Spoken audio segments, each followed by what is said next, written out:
buenas noches, qué bueno que nos acompañan este lunes 6 de marzo, iniciando una semana más. Soy Ana Yancy Clavel. Y yo soy Roxana Webb, qué gusto que estén con nosotros. Vamos ahora con los titulares.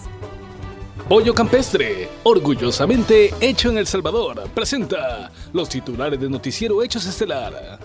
Hacemos el llamado a las víctimas que de alguna u otra manera hayan sido víctimas de estos sujetos a que vengan aquí a la División Central de Investigaciones, poner las denuncias que aquí con gusto les vamos a ayudar. Acusado de violación y privación de libertad, las autoridades lograron la captura de estos dos hombres. Sus víctimas eran usuarias del transporte colectivo. Ya le contamos todo sobre la forma de operar. También le diremos por qué la Fiscalía incautó propiedades y congeló cuentas bancarias al diputado Reinaldo Cardosa, quien fue declarado inocente de enriquecimiento ilícito. Las autoridades de seguridad presentaron 3 propuestas de reformas a la ley penitenciaria. Una de estas busca descongestionar las cárceles de todo el país. El gobierno de los Estados Unidos ha decidido extender el estatus de protección temporal que beneficia a casi 200,000 compatriotas. Gobierno y sector privado conformarán una mesa técnica para analizar la última propuesta de reforma al sistema de pensiones. En una región de Guatemala, habitantes dicen estar cansados de la poca efectividad de las autoridades y se han organizado para hacerle frente a los criminales. Iniciamos con la información. 3.947 denuncias por delitos sexuales fueron recibidas por la policía en el 2016. Cifras que revelan una realidad que se vive en el país y por la que se ha buscado de diversas formas castigos más severos para quienes cometen agresiones sexuales o violaciones. Cifras preocupantes, pero le cuento que la efectividad policial dejó como resultado la captura de 2 presuntos violadores quienes privaban de libertad a sus víctimas en las unidades del transporte colectivo. Veamos. Toda mujer que hace uso del transporte colectivo, sin importar su edad, pudo haber sido víctima de estos sujetos. Se trata de José Martín Alvarado y José Adrián López, quienes son acusados de violación agravada, privación de libertad y otras agresiones agravadas. Pero, ¿cómo operaban? El modo de operar de los individuos es que intersectan a las víctimas que se conducen en el transporte colectivo. Uno de los sujetos implicados es el que aborda el transporte colectivo y priva de libertad a la víctima que ya tiene ubicada. Posteriormente, después de ser privada de libertad, la llevan y las conducen en un vehículo particular, propiedad de uno de los individuos, y van a diferentes moteles a cometer los prejuicios de violación. Luego de agredirlas sexualmente, las víctimas eran abandonadas en algún punto de San Salvador. Hasta ahora se han recibido 10 denuncias, pero se espera que más mujeres identifiquen a sus victimarios. Hacemos el llamado a las víctimas que de alguna u otra manera hayan sido víctimas de estos sujetos a que vengan aquí a la División Central de Investigaciones, a la unidad de trata, específicamente a la unidad de investigación de delitos contra la libertad sexual, a interponer las denuncias que aquí con gusto les vamos a ayudar. Las mujeres agredidas serán obligadas a bajar del transporte colectivo utilizando armas de fuego. Los presuntos violadores tienen antecedentes por los delitos de robo, privaciones de libertad y agrupaciones ilícitas. Con imágenes de Ricardo Tobar y Enrique López, informó Carla Carranza. Y a 14 años de cárcel fue condenado Emerson Vázquez Nieto, de 24 años, por la violación de una menor. Según la versión de la adolescente de 13 años, la agresión ocurrió el 20 de febrero del 2015 dentro de un autobús de la ruta 144D. Al bajar todos los pasajeros de la unidad, quedó únicamente ella junto al motorista y el cobrador, quienes la llevaron al Parque Zurita de esta capital, donde fue agredida sexualmente por el cobrador del autobús.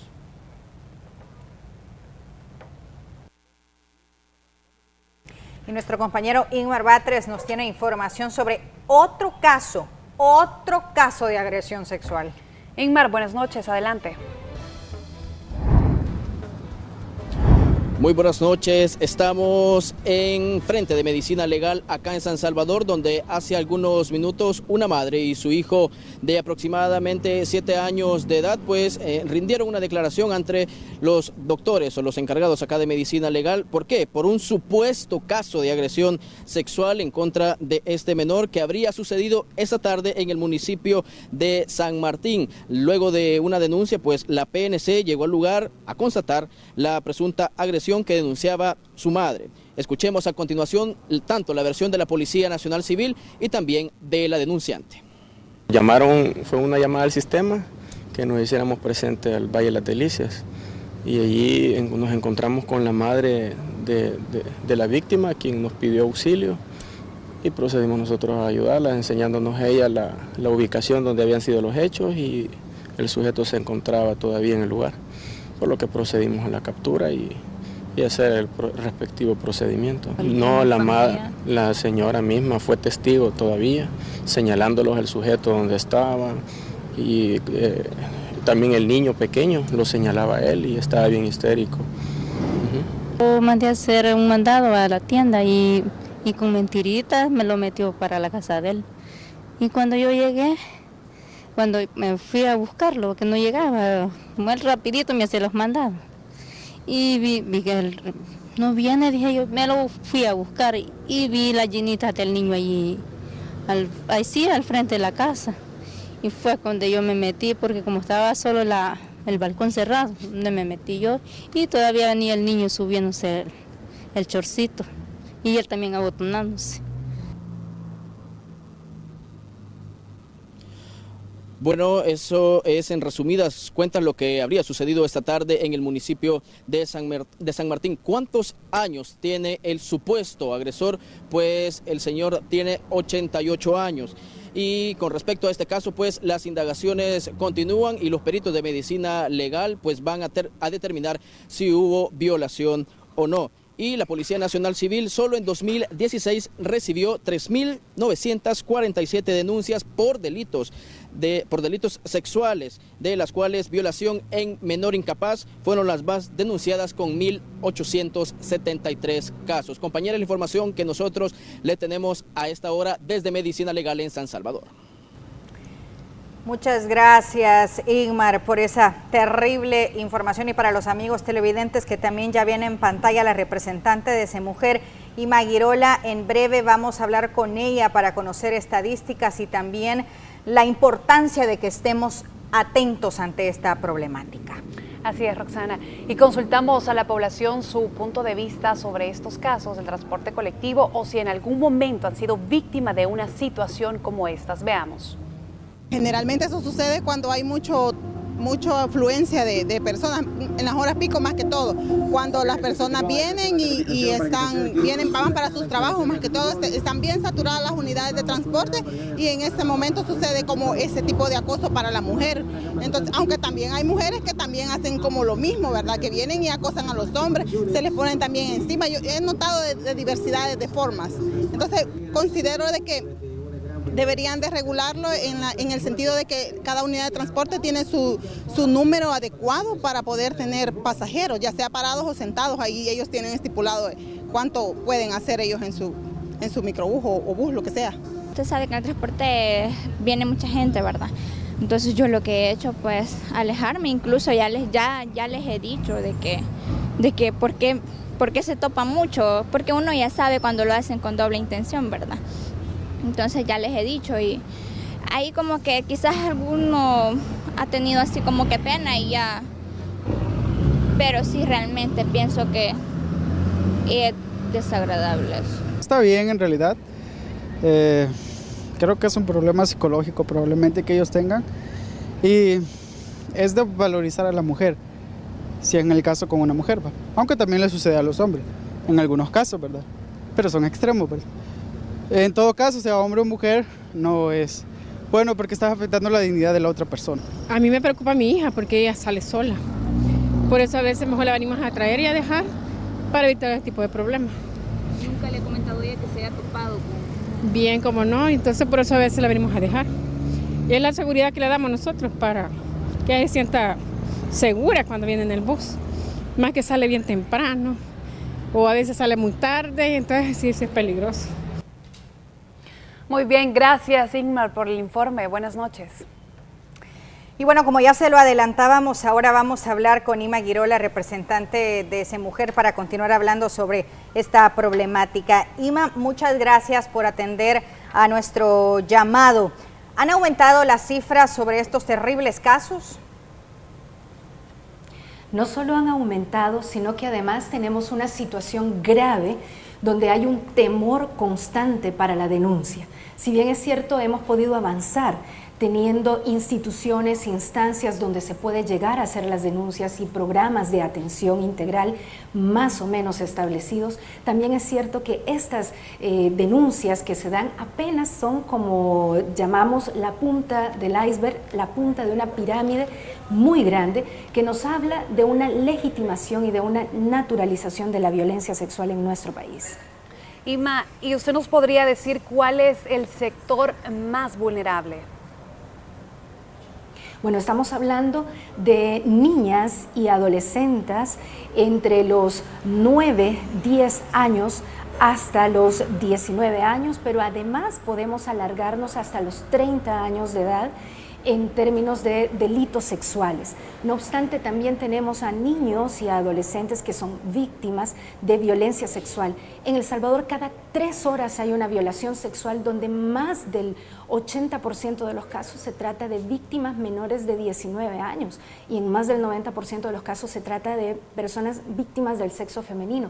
Estamos hablando de la violencia sexual como un acto de sometimiento sexual, de sometimiento a la persona a través de del cometimiento de la violencia sexual. Esta es una situación que no nos habla en lo absoluto de instintos sexuales irrefrenables, sino que nos habla de planificación, de preparación de todos los actos que se realizan para la violación sexual. Y muchas veces el acoso sexual es la antesala de la violación sexual. Claro, justamente quería tocar ese tema, Ima, del acoso sexual, porque bueno, hemos visto estos terribles casos, pero este es el resultado de un comportamiento que empieza con insultos o con palabras que a las mujeres nos ofenden, pero eso es acoso, Ima. Así es. Eso es acoso deliberado, lo vemos en las canciones, en los videos, y ojo con esto, porque nos estamos llenando en nuestra sociedad de una serie de mensajes cosificadores y fetichizadores del cuerpo de las personas y en particular de las mujeres, y esto da como resultado una visión de naturalización de la violencia sexual, de manera que encontramos niñas y niños de 12, 13, 14 años con un comportamiento absolutamente de violencia sexual y de sometimiento sexual también, de una situación donde consideramos casi natural ya no una relación de flirteo o de coqueteo, no, sino que absolutamente de abuso hacia la persona y de irrespeto a su dignidad. Esa es una situación que nos lleva a hablar de los planes de prevención inexistentes en algunos casos, porque si bien hay esfuerzos importantes, están todavía disgregados, dispersos, y no hay una sistematización de estos esfuerzos, y en el combate a la violencia sexual también hay una deuda muy importante. Muy bien, muchísimas gracias, Ima, por estar con nosotros estos minutos. Buenas noches. Muchas gracias a ustedes. Bueno, y como un intento por prevenir más casos de agresión sexual y castigar a los responsables de este delito, en diciembre pasado en la Asamblea Legislativa fueron aprobadas algunas reformas al Código Penal para la creación de un registro público de violadores que estaría a cargo de la Dirección de Centros Penales. En un primer momento se planteó que el listado fuera público en un portal web, pero finalmente se decidió que las personas que deseen consultarlo pudieran acudir a las dependencias de esta institución. En ese momento también fueron aprobadas reformas en los artículos 46 y 174 siempre del Código Penal para darle asistencia psicológica y psiquiátrica a las personas condenadas por delitos de agresión sexual. Otra de las propuestas que surgió en su momento para castigar a los agresores sexuales fue la castración química. Vamos ahora a cambiar de tema para facilitar la salida de decenas de reos que padecen enfermedades en fase terminal. En la Asamblea Legislativa se analizan reformas a la ley penitenciaria. El Gabinete de Seguridad llegó hasta la Comisión de Justicia y Derechos Humanos de la Asamblea Legislativa. El objetivo en esta ocasión son 3 propuestas de reformas a la ley penitenciaria que faciliten la salida de reos con enfermedades en fase terminal. El último decreto transitorio permitió la salida de al menos 400 privados de libertad. Ahora se solicita que el beneficio sea permanente. Ya la fecha en que va a salir en libertad o que puede obtener un beneficio penitenciario. Y además que lo que gane, ¿verdad?, quede regulado de tal forma que provea a su familia. En la actualidad, en el sistema penitenciario, permanecen 37.767 privados de libertad, 6.000 más en Bartolinas policiales, lo que significa más de un 300% de hacinamiento, porque la capacidad solamente es para 11.000 internos. Los diputados ven con buenos ojos la propuesta, aunque también tienen sus reservas. Porque hay adultos mayores que pueden salir y pueden asesinar o violar, entonces habría que ver en qué términos se puede manejar eso. La segunda propuesta de las autoridades es que los ingresos de las tiendas en los penales sirvan para programas de rehabilitación. Para esto se pide la creación de un patronato que sería conformado por iglesias y organizaciones no gubernamentales que vigilen el funcionamiento. Permitan la formación laboral a todos los privados de libertad para que puedan salir a la sociedad y puedan serle útil. De hacer un análisis de cada persona, porque hay delincuentes ahí que no tienen piedad de nada. La tercera reforma que se planteó es que se tenga un marco jurídico para administrar la producción y comercialización de las granjas penitenciarias. Con imágenes de Gerson López, informó Raúl Hernández.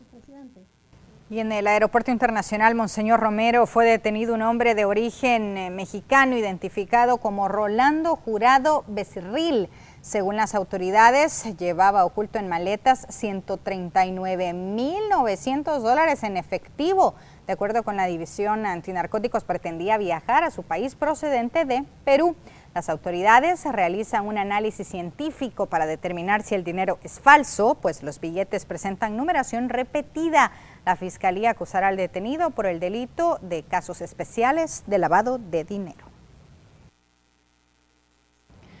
Durante la audiencia de imposición de medidas, el juez decretó detención para 5 de los implicados en el caso de estafa en la compra y venta de vehículos por Internet. Las estafas en Internet cada día son más comunes. Comprar un producto en línea puede traducirse en pérdidas, no solo para quien lo adquiere, sino también para el vendedor. Hoy en día hay distintas páginas que ofrecen carros, accesorios, vivienda, entre otros productos. De esas plataformas son las que se valieron 16 miembros de una estructura que contactaba a sus víctimas para adquirir vehículos. Pero, ¿cómo funcionaban? Ellos les entregaban cheques sin fondos y luego revendían los carros, pero únicamente aceptaban dinero en efectivo. Se nos pusieron en conocimiento 32 casos, de los cuales 20 son por los cuales se ha solicitado el inicio de este juicio. 9 de los 16 implicados en este caso enfrentaron presencialmente la audiencia de imposición de medidas, mientras los otros 7 restantes lo hicieron desde la cárcel. Entre ellos, su cabecilla Ricardo Pacheco, quien se encargaba de distribuir las funciones. También el señor Noé Guardado Buruca, alias El Vaso, los 2 principales. Ellos fueron capturados en la colonia Zacamil, Antiguo Cuscatlán, Santa Tecla, Soyapango y Cuscatancingo. Además, se allanaron 2 locales en la Plaza Mariachi, donde presuntamente operaban, y se incautó un sello de notario y otro de la corporación policial. Para mí que la Fiscalía no tiene los suficientes elementos indiciarios para fundamentar la acusación. Una declaración. Únicamente, una declaración de un testigo con régimen de protección, pues. Y eso es todo lo que hay.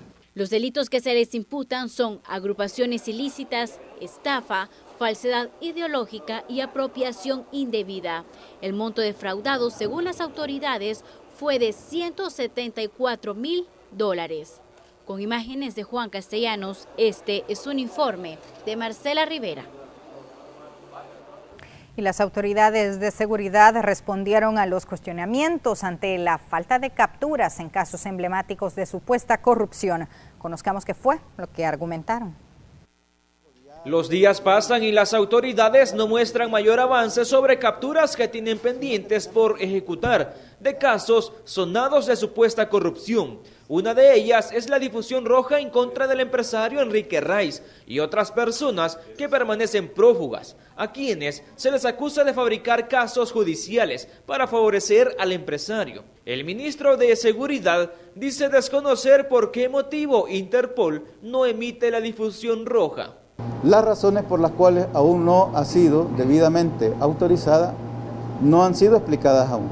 El 12 de enero fue revocada la libertad condicional. Sin embargo, Raiz y otras 5 personas ya no fueron localizadas. Entre los delitos que se les imputan son fraude procesal, falsedad ideológica, además de omisión de la investigación. Ninguna difusión roja que sea puesta al servicio o a orden de los demás países miembros de Interpol, sea por razones políticas, religiosas, raciales. Otro tema que continúa en agenda son las 4 personas prófugas del caso del expresidente Elías Antonio Saca. Es de recordar que de 17 procesados en días recientes, solo 4 no fueron localizados y están declarados como rebeldes. Se les señala de haber lavado al menos 22 millones de dólares provenientes de las arcas públicas. Personas sobre quienes no pudo hacerse efectiva la orden.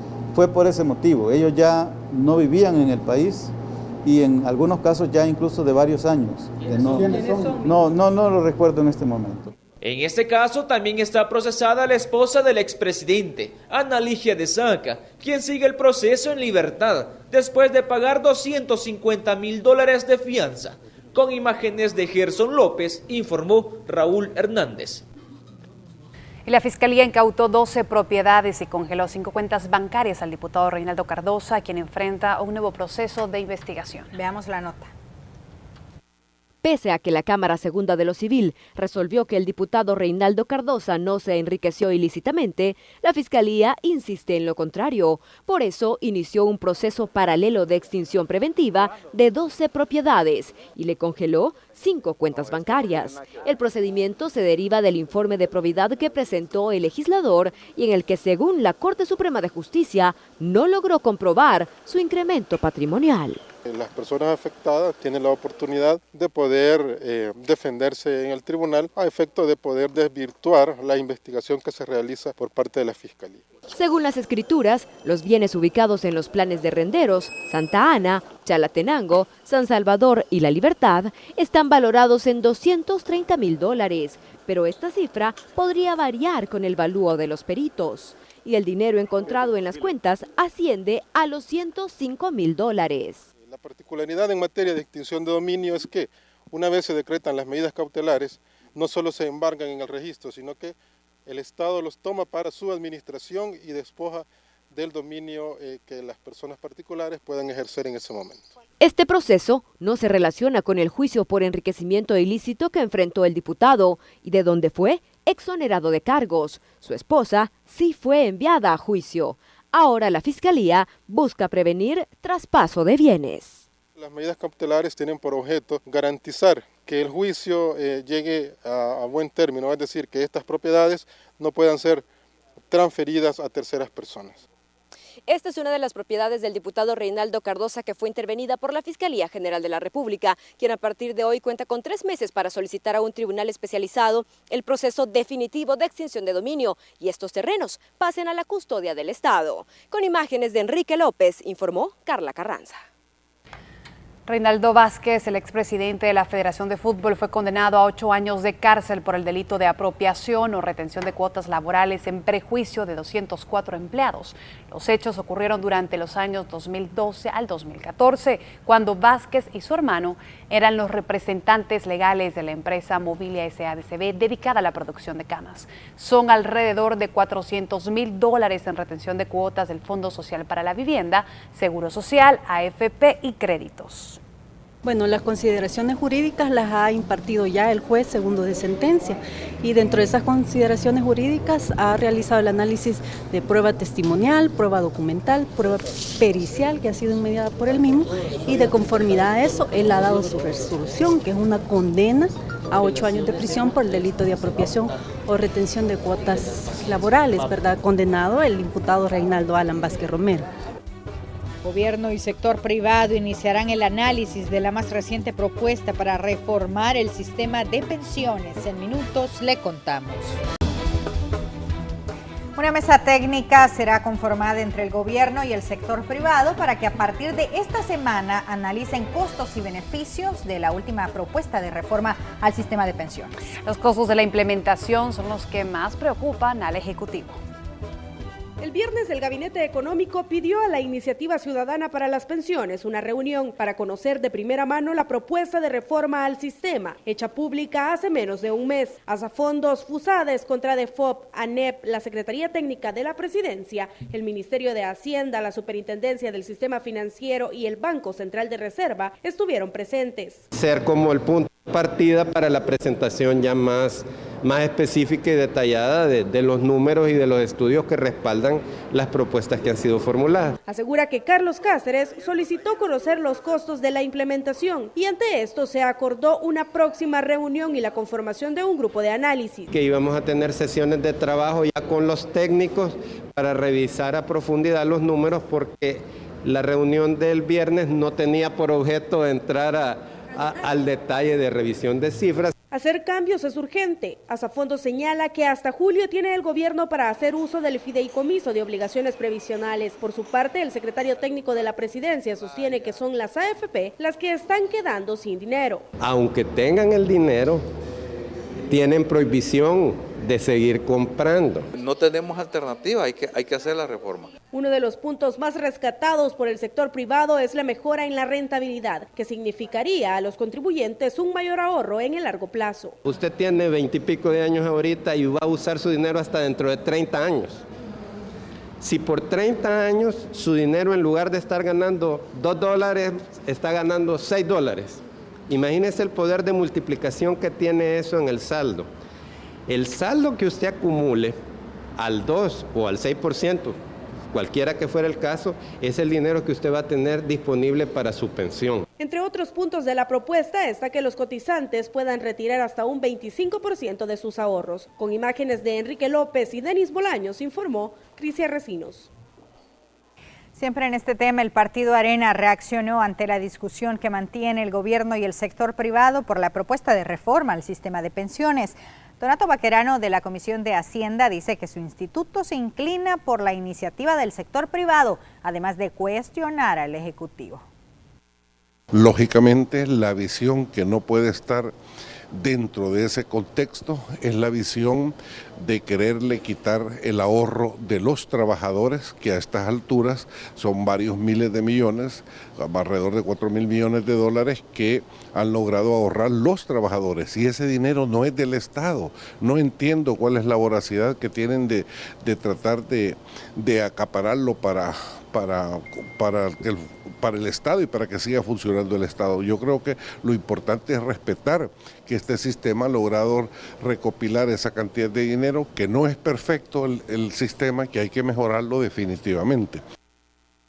El recorte del subsidio al gas propano no es el único problema que afronta la población. Desde hace más de una semana, tiendas y distribuidoras comenzaron a negar la venta de cilindros de este producto con precio subsidiado debido a que el sistema que utilizan por medio de un teléfono celular presenta error y no les permite verificarlo. Y hoy nuevamente los veteranos de guerra se concentraron, esta vez frente al Ministerio de Hacienda, en demanda por la falta de financiamiento de la ley que ofrece beneficios a este sector. Amenazan con más acciones de protesta, como cierre de calles en las entradas a San Salvador. En más temas, las autoridades preparan la entrega de paquetes agrícolas, aunque no se ha estimado la cantidad. Aseguran que se encuentran depurando el número de beneficiados. Este año pretenden invertir unos 23 millones de dólares. Recordémonos que hay un proceso año con año también de depuración del padrón. Hay personas que lamentablemente no se dedican a esta actividad y por algunas inconsistencias que el padrón mismo ha tenido, se benefician de estos paquetes, pero no lo necesitan. Entonces sí hay un esfuerzo de depuración, pero mantenemos hoy por hoy la misma cantidad de paquetes. Y los partidos políticos reaccionaron a las últimas resoluciones de la Sala de lo Constitucional, entre estas que prohíbe el transfugismo político en consejos municipales y votar en un municipio diferente al de residencia. Como ocurre en raras ocasiones, esta vez todos los partidos políticos respaldan la última resolución de la Sala de lo Constitucional, que prohíbe el transfugismo político en los consejos municipales. Es decir, que de ahora en adelante está prohibido que un miembro de un consejo municipal se cambie de partido político durante el ejercicio de sus funciones. Siempre se cumple, independientemente si se está de acuerdo o no. Y es inconveniente que alguien en el camino de ese periodo para el cual el pueblo le dio el voto se cambie de bandera. La Corte Suprema de Justicia ordenó a la Asamblea Legislativa hacer las reformas para evitar este tipo de transfugismo. Ya en 2014 se eliminó que los diputados se cambien de partido político. Se establecerán sanciones y multas, entre estas, suspender posibles candidaturas y no entregar la deuda política. Pudieran darse sanciones que van desde la imposición de las multas hasta la separación del cargo del concejal que haya vulnerado los principios y valores de la bandera política y del elector por el que fueron llevados a un cargo público. Otras de las últimas resoluciones de la Sala de lo Constitucional es evitar que las personas sean acarreadas durante las elecciones. Esto sería aplicable a partir de 2018. El diputado de Gana recuerda que fue él el que propuso estas reformas al Código Electoral para evitar que personas voten en municipios donde no residen. Dicha acción quedó tipificada como fraude electoral. Para estas próximas elecciones no va a poder ser posible de que personas de otros municipios vayan a servir en JRB y así no inclinar la balanza hacia un determinado partido. De acuerdo a la Sala de lo Constitucional, con estas resoluciones, lo que se busca es hacer más transparente y equitativos los procesos de elecciones. Con imágenes de Gerson López, informó Raúl Hernández. Y en otro orden de noticias, rumbo a las elecciones municipales y legislativas, están surgiendo nuevas plataformas que buscan constituirse como partidos políticos. Opción Democrática Salvadoreña, un partido de centro izquierda, quienes iniciaron su proceso de inscripción en el Tribunal Supremo Electoral a fin de participar en los próximos comicios. Hasta el momento están a la espera del aval del Tribunal Supremo Electoral para iniciar con la recolección de firmas. Tenemos integrados dentro del proyecto político pues diversos sectores, ¿verdad? Aquí ya vemos campesinos, vemos obreros, vemos profesionales. Creemos que vamos a llenar ese vacío, ¿verdad? Como usted muy bien lo dice, hay una polarización, ¿verdad?, entre las dos fuerzas mayoritarias que hoy por hoy pues no llenan las expectativas de la ciudadanía.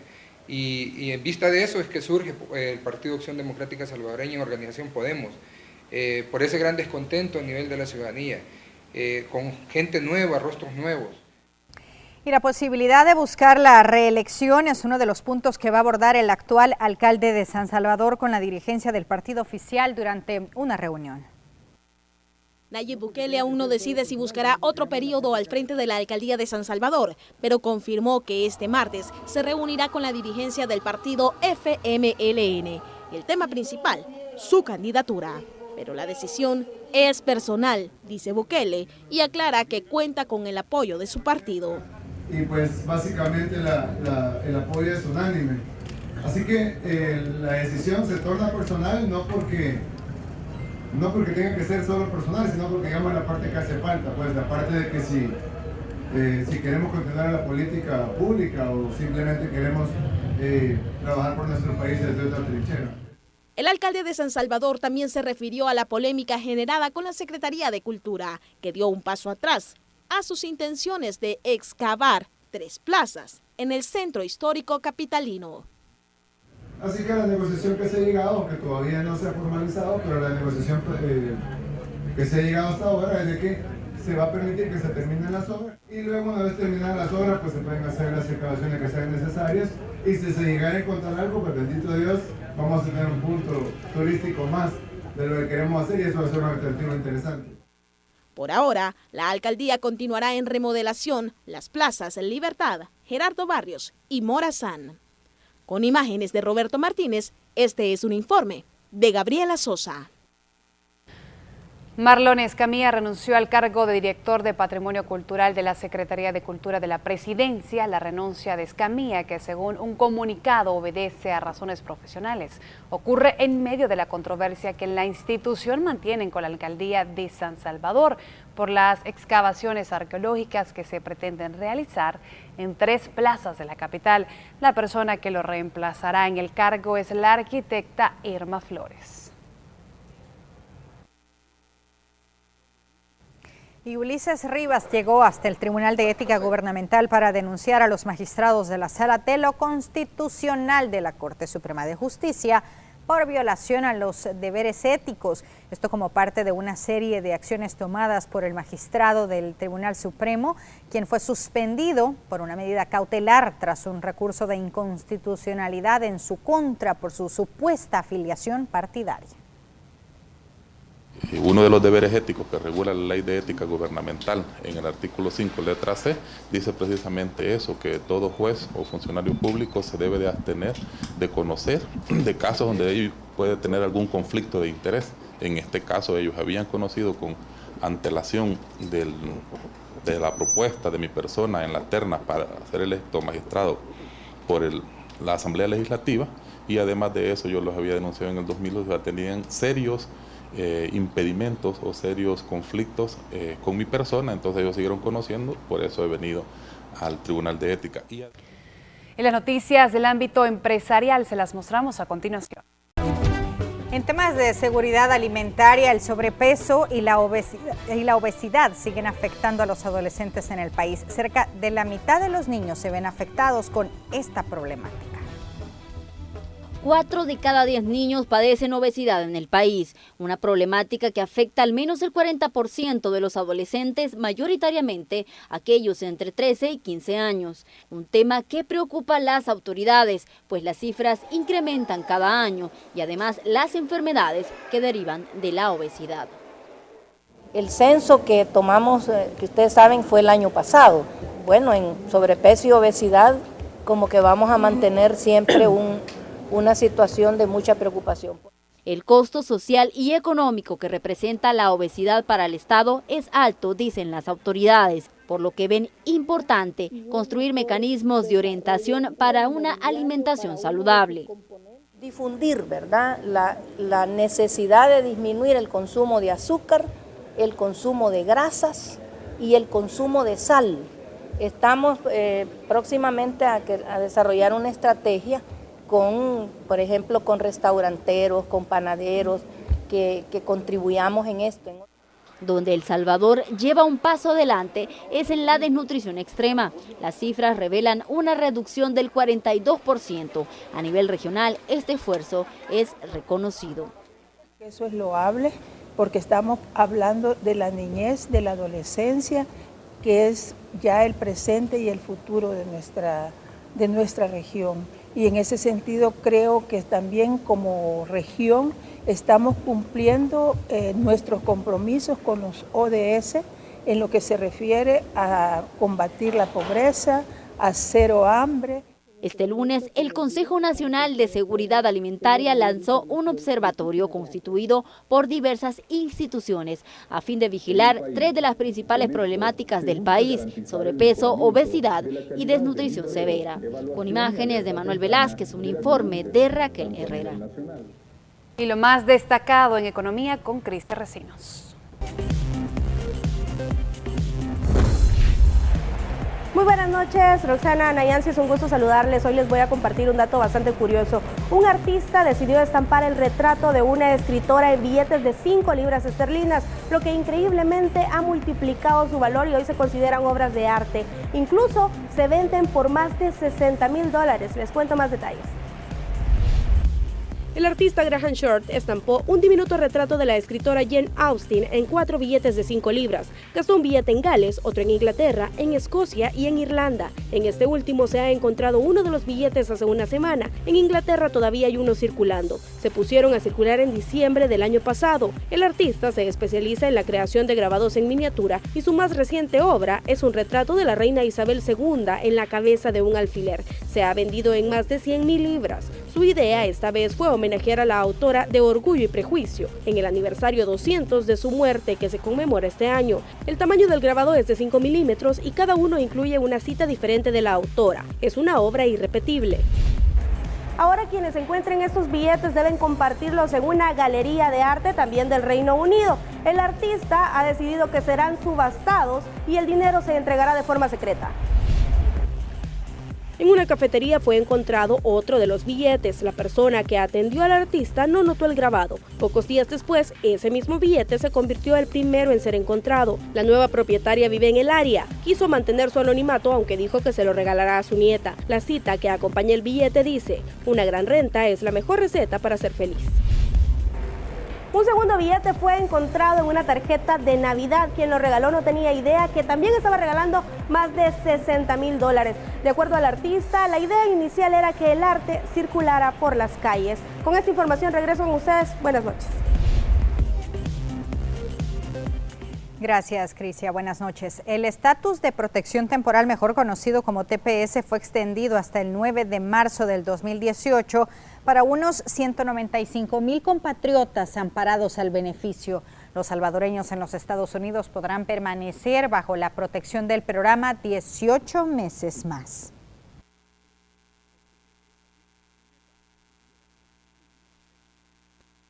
Y en pocas palabras, desde hace varios días, varias cuadras de la calle aledaña a la colonia La Rábida permanecen dañadas por el cambio de tuberías negras que afecta el paso de residentes. Un accidente ocurrió sobre la 25 Avenida Norte frente al Hospital Rosales. En este hecho, la conductora quedó atrapada después de colisionar con un camión recolector de basura. Los pandilleros murieron en un enfrentamiento con elementos de las Fuerzas Especiales de la PNC en el cantón Las Crucitas de Panchimalco.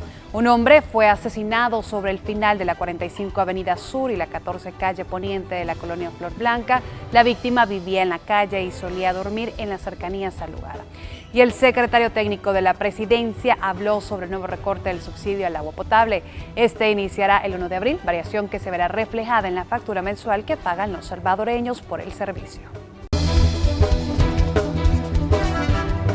Y la invitación es para que el día de mañana no se pierda la entrevista con Jennifer Bay, Armando Godoy y Meme Rivera a las 6 de la mañana por el 104.5. Van a estar tocando el tema proceso electoral interno en Arena y van a tener al invitado, al coordinador del CEN, el ingeniero Ricardo Martínez. Y para finalizar, mire este video. Un niño bailando Despacito de Luis Fonsi se vuelve viral en las redes sociales. El 2 de febrero fue posteado y ha superado los 40 millones de reproducciones y ha sido compartido más de 600,000 veces en los muros de Facebook. Y muchos en el máster bailando así, me imagino. Qué lindurita. Nosotros también, fíjate, deberíamos de bailar. Bueno. Que descanse. Buenas noches. Hasta mañana.